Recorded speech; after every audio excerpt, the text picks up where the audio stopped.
Hi, this is Ruth Heidebrecht, and this podcast is powered by the Mitt TV of Romeo, Michigan.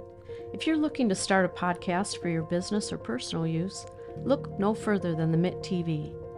Their in-studio podcast experience allows you to record perfect audio and capture amazing video. That's all right here at the Mitt TV podcast studio in Romeo, Michigan. Contact them now via email for a free consultation and to schedule a studio visit at mitt.tvpodcast@gmail.com. That's mitt.tvpodcast@gmail.com.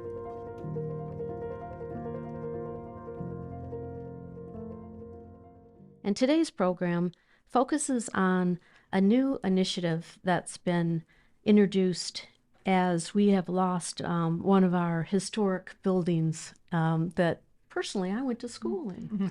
So we're here to discuss the green space and the amazing community support that we've had.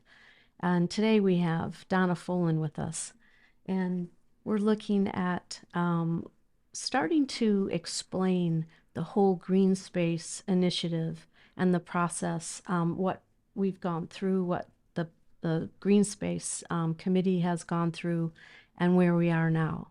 And we have some wonderful guests with us today, Carol and Kim. And Carol, if you could just introduce yourself and let the audience know who you are and what you're doing here. I'm Carol Legba. I'm the historian for Oakland County. So what am I doing in Macomb County? Well, what I've learned is that when I'm working on the east side of Oakland County, especially in the northeast, I keep connecting to Romeo. So I said, I need a chance to learn more about Romeo. Donna's a friend and a colleague who offered me a chance to research this very cool little piece of land. And in doing that, I have learned a lot about Romeo. Oh, we have a rich history You here. sure do. Absolutely. So you have heart for history and preserving green spaces, historic buildings.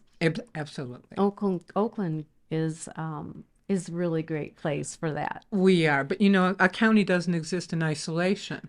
So it's good for me to think about what about the counties around? Right. How am I connected there? And to learn about the model you have with green space. We have places in Oakland County that we could use to replicate that. Oh, wonderful. Wonderful. And Kim, would you introduce yourself also? Sure. My name is Kim Voss, and I worked at Chippewa Valley School District for 40 years. For the first 27, I was a American history high school teacher, so I also share Carol's love for history. After I left the classroom, after 27 years, I became a principal and then moved to the board office. And one of the things I really enjoy about American history, especially teaching American history to children, was organizing it thematically. So my class was organized that way, and we looked at the story of American democracy. And as an administrator, I was really lucky to work with a group of teachers who were interested in teaching history from the bottom up. So rather than studying the decision makers and the choices they made, we were looking at the little people, and that included all Americans of all stripes. And we looked at the story of Native Americans, African Americans, obviously Europeans who colonized and then moved westward, and the impact that that had. And so out of that came two new courses for our district. One was the study of African American history, and the other was the study of women in American history. So I really have an interest in American history generally, but especially looking at how it affected culture, the way of life for people over long periods of time. Right. You also go back into the indigenous level. Yes. My father and my grandfather were both indigenous people. They belonged to the Sault Ste. Marie tribe, as do I, and that's Ojibwa. Okay. So I have a great heart for teaching about Native culture. And I heard, don't you live pretty close to the actual property that they're looking at as green space? I don't border the property, but I live in the Rufus Nutting home Okay. which is on the corner of Fremont and Church. Oh, yeah. Yeah. So we're bringing in some people from Oakland and the different, communities that are interested in this and live close and see what has been going on. I mean, there's a history here that is so rich. I remember when I first moved here, they talked to me about how the train stopped here and how the indigenous people came and sold baskets. And I mean, I don't know if you guys have gone into some of the museums here, but they're amazing how far back this particular area goes. And history is always part of a green space, a place to keep and save. So I know why Donna has brought you guys into this. So, Donna, tell us a little bit about how you got involved in this initiative. Well, I mean, the folks that are involved in this, we all, folks from Romeo, but from a much broader area too, from Washington Township, Bruce Township. We have people involved with us who don't live here anymore, went to school here. We've got a couple people who would like to move back to the area. But altogether, who believe that green space matters to a community, makes a community a better place to live, it's a place to be healthy, it's a place to make our environment healthier. And when, we sadly lost the middle school with a demolition that happened in 21, we started talking to the school board. Could we just take a break from selling it to develop it and give us a chance to see what we can do? And they gave us that break, and that's where we are now. Myself, I've spent my life, working in conservation and now in Parks and Recreation. I work with Carol at Oakland County Parks and Rec. And, to have this opportunity right nearby to, apply everything that I've learned has just been a wonderful experience. And to see how enthusiastic and how much outpouring of love there is for this project. True. So building in the history of it, what was it in the past? What can it be in the future? We've adopted the "This Place Matters" mantra from the National Trust for Historic Preservation. It's not just a vacant field that used to have buildings on it. It's something that has very deep meaning for us. Right. And why should this matter to us? Why should it matter to preserve a patch of grass, a large patch of grass? But why? Well, first of all, what we can do with it. It's a place to build our community, to be together. It's a place to be healthier. It's a place to make our community more environmentally resilient. By having, less hard infrastructure rather than, building a lot of houses in there. It's also, this place especially is a place to remember, because, as we'll probably talk about, it's been a place of learning and a place that has nurtured our children for well over 100 years, 150 years even. And it could continue to be that for us. We've had a lot of people talk about ideas. So many ideas have come in. And I know Jason Arnott was talking about that in remembering, our history and actually having, plaques and signs that people could walk through and, tell our story, tell the story of our indigenous history, and find a way of making it an educational experience. And with bringing in two people like you guys, Donna or Kim and Carol, you look at how you can impact the world, how you can impact the young people to be interested in history. And is that why you got brought into this? I think so. Yeah. Right? Definitely. Yeah. And Carol is our keynote presentation. Yes. We have an upcoming event, which is sold out. Yeah. And there's people wanting to get in now. Yeah. They're calling me and saying, "Hey, is there any extra tickets?" Yeah, it's we're already past capacity, and Carol is our keynote presentation, and has done the research that I'm well familiar with that is just so rich. Give us a little taste of what you're going to be talking about on Friday. You know, I've learned in terms of historic preservation, which I'm called on to do a lot, the best way to save a place is help people know the history of a place. Right. So I go way, way back to the beginning. I always say that history doesn't begin with log cabins and mills. So I began by, and then I'd already done a little indigenous history here. So I've gone back, taking a look at that Native American trail, the village, the earthworks that was just to the north. Then I built up over time everybody who owned the land. When the institute was the Dickinson Institute, then the changes over time and the houses around it, because that little spot doesn't live in isolation. So for me, it's exciting because I work with parks too. People don't think of a piece of land as a place to teach. Educational. You got to have a building, they think. You got to have it, and you don't. You know, green space is a wonderful place to use interpretive signage, to have a meeting place in the center where you can teach outside. You don't have to be inside. Right. So this, for me, is an exciting project to work on.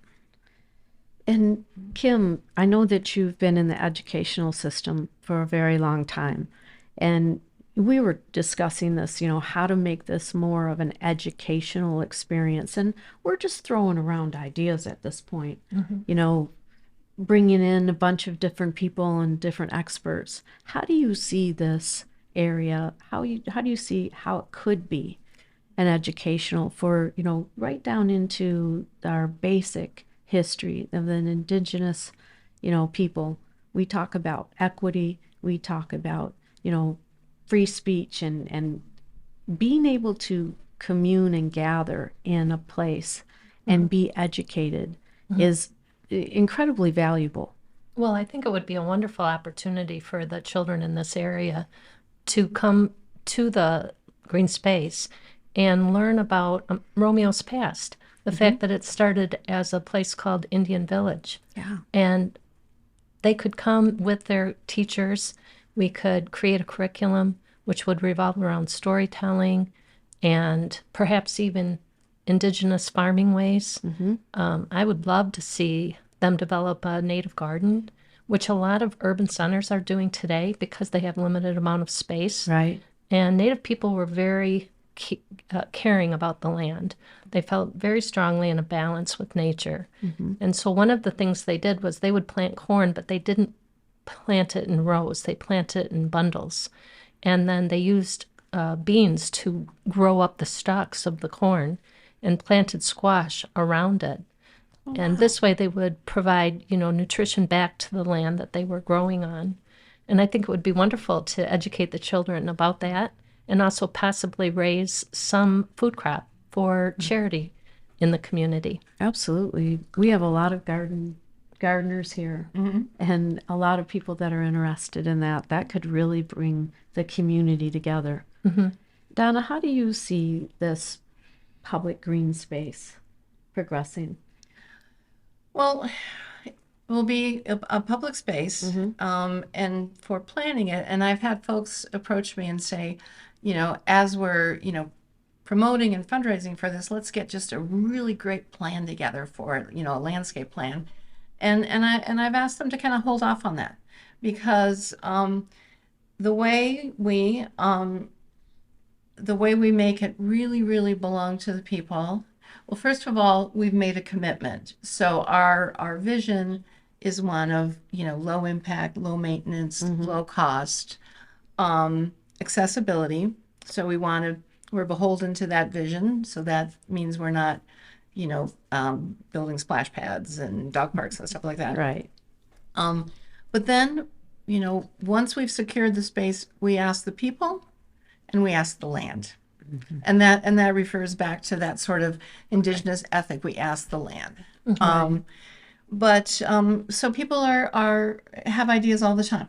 Sure. And things like trails, space to gather, an arboretum of native trees, lots of ideas about, native plantings. Myself, I always want to see some sort of central open mode space preserved because kids need to run and play. Yes. We've got 4.6 acres. We've got room. We've got room. You know, other folks have suggested community gardening, which is like a shared garden experience.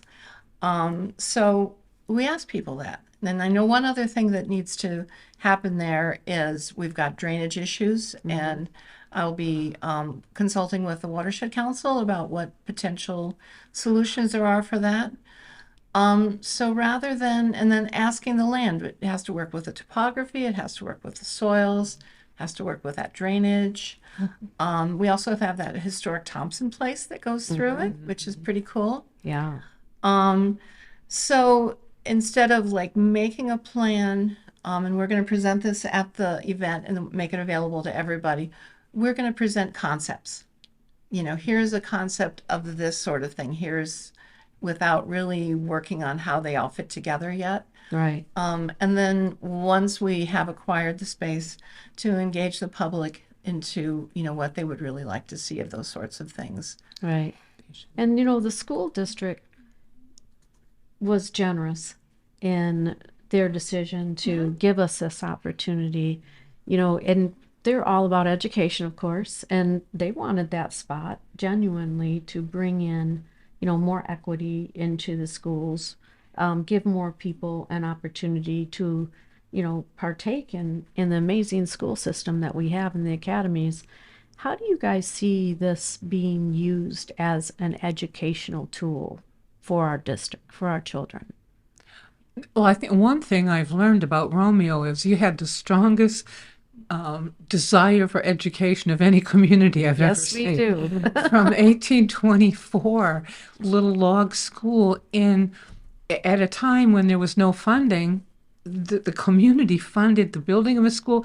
There's an article that says they were making shingles for the first school, and then when you wanted an academy for beyond primary, you came together and you did that. So you have this incredible power of education, and to me, that's the story here. Is over time, this place was the community was running it. The community was doing this. Even into the high school itself, there was community involvement. So I think the power of that is helping the district say, your history is here. You know, you have that cool boulder I always talk about. You got a boulder, but now you got to do more than the boulder. Right. You know, move beyond the boulder. You have a wonderful opportunity here. Right.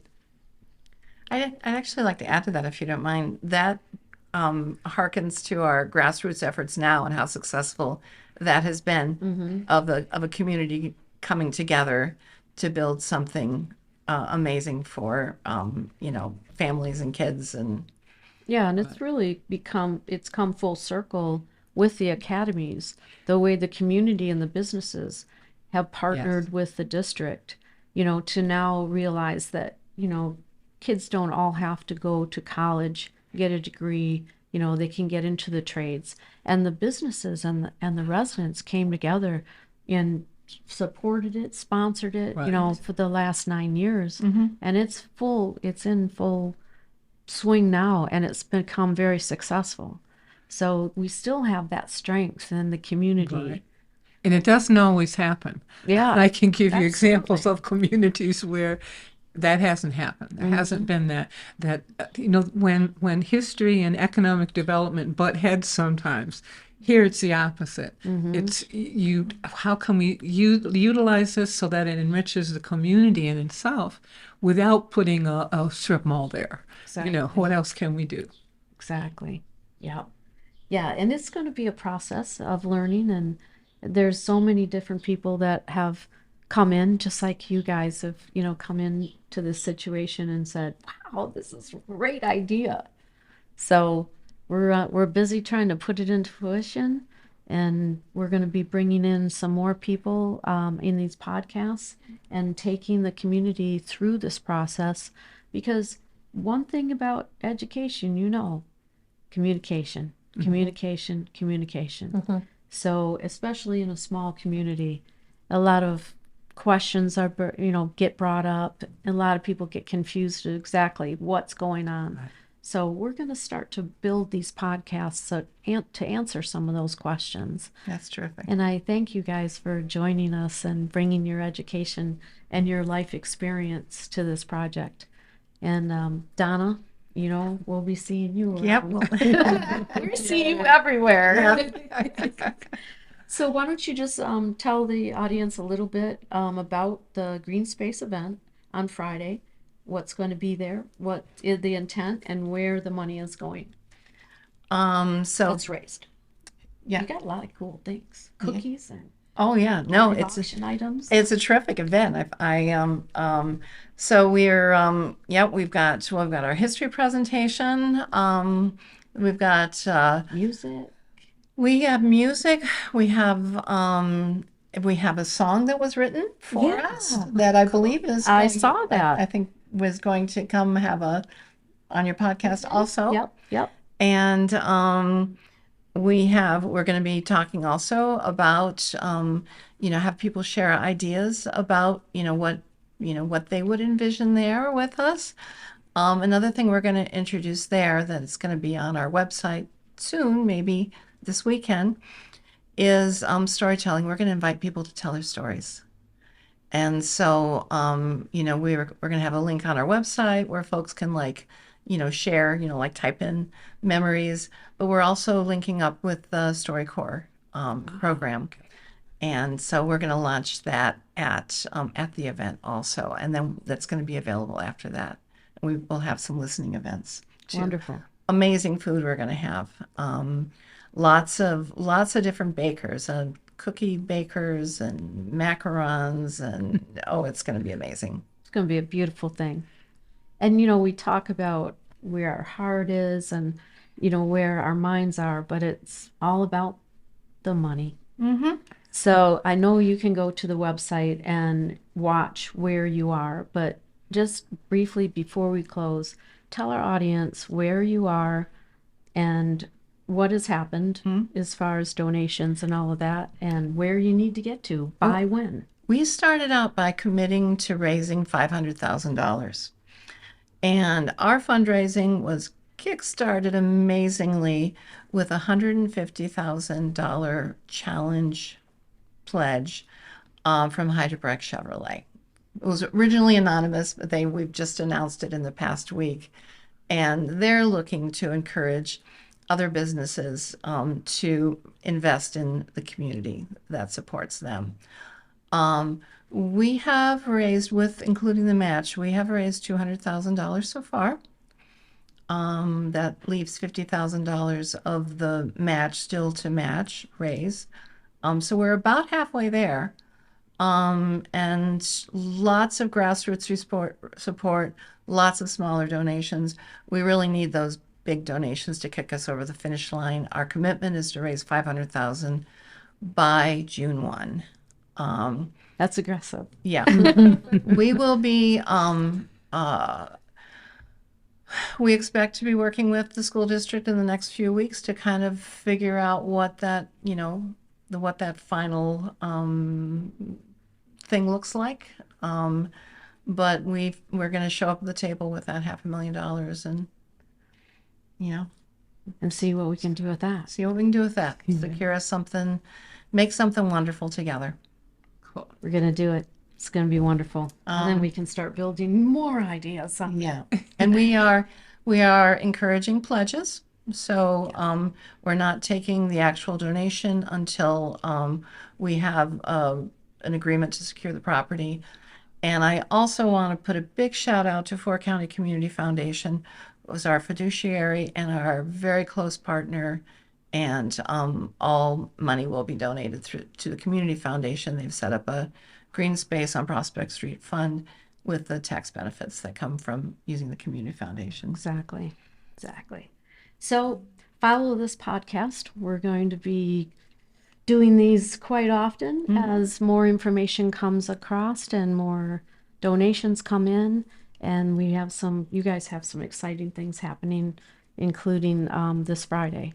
And it's at the Abbey. And the Abbey is beautiful. Yeah.